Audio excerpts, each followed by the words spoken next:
Hello, welcome back to my world of stuff, and welcome back to another retro movie review. This time we're going back in time to 1993. We're going to meet up with Bill Murray in Groundhog Day. This time we're going back in time to 1993. We're going to meet up with Bill Murray in Groundhog Day. This time we're going back in time to 1993. We're going to meet up with Bill Murray in Groundhog Day. This time we're going back in time to 1993. We're going to meet up with Bill Murray in Groundhog Day. Oh no, oh God. It's happening again.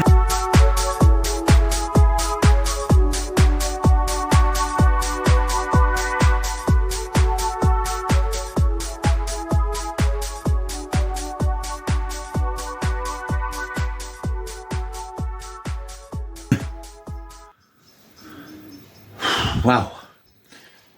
That was close. I managed to get free of the time loop to talk about Groundhog Day from 1993, which is this week's retro movie review. And this is a film I remember very well. I've only seen it once or twice. I haven't seen it for years, but I remember it because it was quite a big thing at the time when it came out. It was quite a novel idea, got a lot of publicity, did very well at the box office. I remember going to a club in Cardiff. Yes, I used to go to clubs in Cardiff, where they had a Groundhog Day themed night. It was a promotional thing. And I remember they were giving out t-shirts and CDs, and I remember I had the soundtrack album, which presumably had I Got You Babe by Sonny and Cher on it. I don't know what else. So it was a bit of a thing at the time. It was a bit of a cultural sort of film event. And it's terrifying to think that it's now 30 years since it came out. Wow. It's one of the reasons I decided to watch it now, because it is the 30th anniversary. Plus I picked it up for $11.99 in the most recent HMV promotion. And I thought I haven't seen it for a while, and I'll pick up the 4K. First of all, in terms of the 4K, it's a decent transfer. It looks crisp and sharp. I think the skin tones are slightly off. But it looks quite good. It looks quite fresh, quite clean. It's a nice clean image. So it's a decent 4K transfer. I'm no expert in these things. I can only report what I see with my eyes, and it looked pretty good to me, but I did notice there was some slight greyness in the skin tones here and there. What's this film all about, I hear you ask? Well, I'm glad you asked me that. This is about Bill Murray playing his usual slightly sardonic and sometimes slightly irritating character. He plays Phil Connors. He's a jaded weatherman at a small New York TV station. And every year he trots off at the beginning of February to Punxsutawney, which is this little town where they have the tradition of the Groundhog Day. If the groundhog emerges from his winter rest and sees his own shadow, then there's going to be 6 more weeks of winter. And this is a big thing in Punxsutawney. I think it's a real thing as well. And everybody congregates to see what Punxsutawney Phil is going to come up with. Phil's a bit bored with this, and he's going through the motions. He's there in the company of up-and-coming new producer at the station, Rita, played by Andy McDowell, and his slightly bumbling comic relief cameraman, Phil, who's played by Chris Elliott. So he goes and he does his bit, and he reports on Punxsutawney Phil, who predicts another 6 weeks of winter. And then he heads back to the hotel. He's just jaded, and he sort of wants to go back. And he goes to bed, and he wakes up, and it's the same day. It's Groundhog Day again.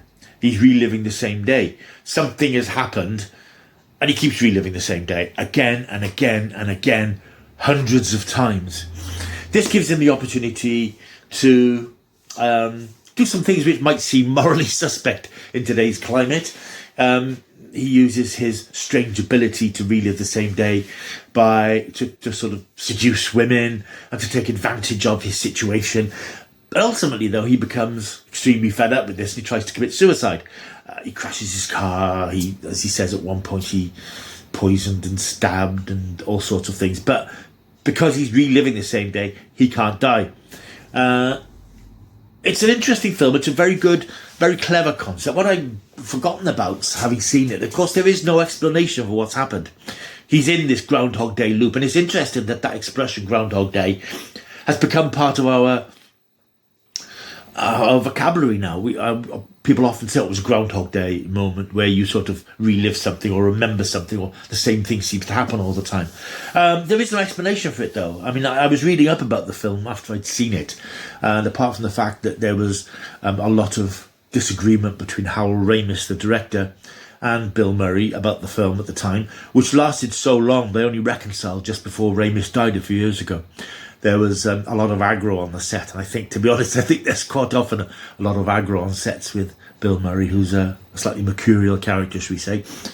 He wanted to play more for the existential side of Phil's dilemma, and Harold Ramis obviously wanted to do more knockabout comedy. And you can actually at times see those two elements of the film tugging at each other slightly. It sort of goes one way and it sweeps another way, and then it goes back another way. So you get the slapstick stuff, you get his repeated encounters with the locals and his constantly changing reactions to them. But you do see, and this is where Bill Murray's very good, you see his existential angst at living this life which is never going to end. He's going to relive the same day over and over again. You see the desperation and the torment that he's going through, and the fact that he does take steps to kill himself but can't, and he's constantly frustrated by the fact that he can't. You see that side of it, and it does seem, although there's no jarring sort of, there's no particularly jarring or awkwardness in the narrative, it does seem as if they sort of, it changes gears quite a bit. And I think that works quite well, to be honest, because I think in that situation you wouldn't just enjoy the comedy side of it by being able to not exactly take advantage of people, because at the end of the film he's actually helping people, and I think you see his character learn and grow, because at the beginning, as I said, he's just using his ability to find out things about women so he can have a good time with them, and he does things, as I say, morally suspect. But towards the end of the film, he's doing good deeds. He's saving people's lives. He's helping people come together. He's doing a good thing with the ability he's got, and he becomes a better person. And of course, there is a resolution of sorts, but it's never explained what actually happens. And if you've never seen the film, I'm not going to spoil it here. Should I spoil a 30-year-old film? Nah, maybe not. It sort of resolves in a sweet rom-com way, which is rather nice. And I think it's quite interesting that there's no explanation for what's happened to him. I mean, if you wanted to get really deep into the film, you could sort of say, perhaps none of this actually happened. Perhaps it was some sort of long dream he was having. And only one of the days is real. Everything else is something that he fantasized about. There's nothing necessarily in the film that suggests that. It's not sort of putting that idea in your head. But I think if you want to rationalise what's happened to him, because the film doesn't, it's an explanation you could hitch a ride to if you wanted to. But I took it at face value, really, that it is something very weird that happened, a very weird and singular thing that happened to this man. It's a good film. I really enjoyed it. It's not an overlong film. I often harp on about that because, once a film gets into the 2-hour plus territory, I sort of, But this is a good 101 minutes, something like that. And it's nicely paced. There is some good comedy, some good humour in it. Bill Murray is quite edgy. His performances are always quite edgy in everything he does. And there's that element of sort of the reality of the character he plays and him playing the character. He's got that sort of sardonic, slightly sneering sort of attitude to things. And you get that in most of his performances, actually, as if, he can't really be bothered.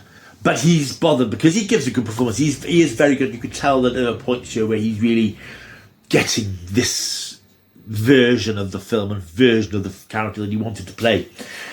Really enjoyed it. I think it stands the test of time very well. A lot of films from the 80s and 90s do have certain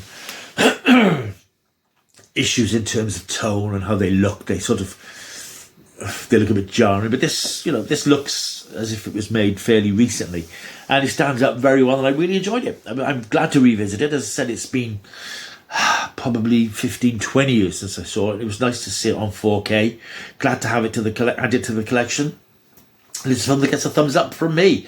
I'm going to give Groundhog Day, I'm going to give it 8.5 out of 10. If you've not seen it, I do recommend it. It's good fun, it's clever, it's inventive, and I'm still amazed they didn't do a Groundhog Day 2, because I'm sure as hell they would today. Right, thank you for watching. If you've enjoyed this video, you need to like and subscribe. That's the first thing to do, subscribe. Press the likey thing, leave a comment and share, tell your friends if you like this sort of content where a bloke rattles on about films and TV and stuff, because that's pretty much what I do. Thanks for watching. I'll see you again soon. Until I do, yeah, keep taking the stuff.